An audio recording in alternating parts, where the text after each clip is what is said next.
बिस्मिल्लाहिर्रहमानिर्रहीम। ततीर अखलाक के हवाले से हम रियाज़ुस्सालिहीन का मुताला कर रहे हैं। आज जो हदीस ज़ेर मुताला है उसके अल्फाज ये हैं। वअन अबी सईद अल-खुदरी रज़ियल्लाहु अन्हु अन्न नबी सल्लल्लाहु अलैहि वसल्लम काला कान फ़ी मन कान क़ब्लकुम रजुलन क़तल तिस्अतन व तिसीन नफ्सन। अबू सईद खुदरी से रिवायत है कि नबी सल्लल्लाहु अलैहि वसल्लम ने फरमाया कि जो लोग तुम में से पहले हुआ करते थे उनमें एक आदमी ने 99 कत्ल किए थे। फ़साला अन आलम अर्ज़, फिर उसने लोगों से पूछा कि ज़मीन में सबसे बड़ा आलिम कौन है। फ़दुल्ला अला राहिबिन, तो उसको एक राहिब की तरफ रहनुमाई की गई कि फ़लाँ राहिब जो है ना वो बहुत बड़ा आलिम है। फ़अताहु, तो वो उसके पास आया। फ़काला इन्नहु क़तल तिस्अतन व तिस्ईन नफ्सन, उसने कहा कि मैंने 99 कत्ल किए। फ़हल लहू मिन तौबा, तो क्या मेरे लिए कोई तौबा है। फ़काल अल्लाह, तो राहिब ने कहा नहीं। फ़क़तलहु फ़कम्मल बिही मिअतन, तो उसने उस राहिब को भी कत्ल कर दिया। तो इस तरह उसके जो उसके हाथों से मकतूल थे वो 100 हो गए। सुम्मा साल अन आलम अहलिल अर्ज़, फिर उसने लोगों से पूछा कि ज़मीन में सबसे बड़ा आलिम कौन है। फ़दुल्ला अला रजुलिन आलिमिन, तो उसे एक आलिम आदमी की तरफ रहनुमाई की गई। फ़क़ाला इन्नहु क़तल मिअत नफ्सिन, तो उसने उस आलिम से कहा कि मैंने 100 आदमियों को कत्ल किया है। फ़हल लहू मिन तौबा, तो क्या उसके लिए कोई तौबा है, यानी मेरे लिए कोई तौबा है। फ़क़ाल नाम, तो उस आलिम ने कहा हाँ क्यों नहीं। वह मैं यहूलो बैनहु व बैन तौबत, उसके और तौबा के माबैन, यानी इस कातिल और तौबा के माबैन कौन हाइल हो सकता है, कोई भी हाइल नहीं है। तौबा का दरवाज़ा खुला है इसके लिए। इन तलक इला अर्ज़ कज़ा व कज़ा, उसने कहा कि तुम फ़लाँ फ़लाँ इलाके में चले जाओ।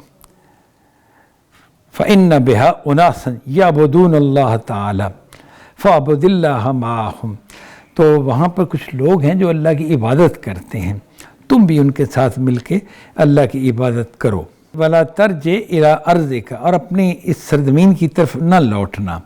फ़इन्नहा अर्ज़ु सौइन, ये बुरी सरज़मीन है, यानी ये तुम्हारे लिए गुनाहों की सरज़मीन है। फ़न तलका, तो वो चला। हत्ता इज़ा नसफ़त तरीक़ा अताहुल मौत, यहाँ तक कि जब वो आधा रास्ता उसने तय किया तो उस पर मौत आ गई, यानी वो बंदे खुद फौत हो गए। फ़ख्तसमत फ़ीहि मलाइकतुर रहमा व मलाइकतुल अज़ाब, तब उसकी रूह लेने के लिए जो अज़ाब के फ़रिश्ते हैं और रहमत के फ़रिश्ते हैं दोनों ही आ गए। फ़क़ालतिल मलाइकतुर रहमा, तो रहमत के जो फ़रिश्ते थे, फ़क़ालत मलाइकतुर रहमा, रहमत के फ़रिश्तों ने कहा जा ताइबन, ये शख्स तौबा करके आया है। मुक़बिलन बिक़ल्बिही इलल्लाह ताला, ये अपने दिल से अल्लाह की तरफ रुजू किए हुए है, रुख किए हुए है।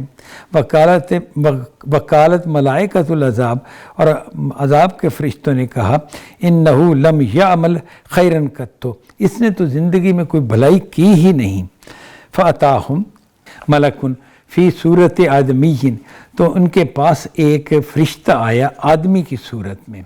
फ़जालूहु बैनहुम ऐ हकमन, तो उन्होंने उस आदमी की सूरत वाले फ़रिश्ते को अपने माबैन बना ली, काजी बना लिया, यानी फ़ैसला करने वाला बना लिया। फ़क़ाला, तो उसने कहा कीसु मा बैनल अर्ज़ैन, तो उसने कहा कि तुम ऐसा करो कि दोनों तरफ की सरज़मीन को मापो, कि ये शख्स जिस इलाके से आया है वहाँ से लेके जिस जगह इसकी अब ये बॉडी गिरी हुई है, डेड बॉडी गिरी है, इसका फ़ासला मापो, और फिर यहाँ से लेके जिधर इसने जाना था वहाँ तक का फ़ासला मापो।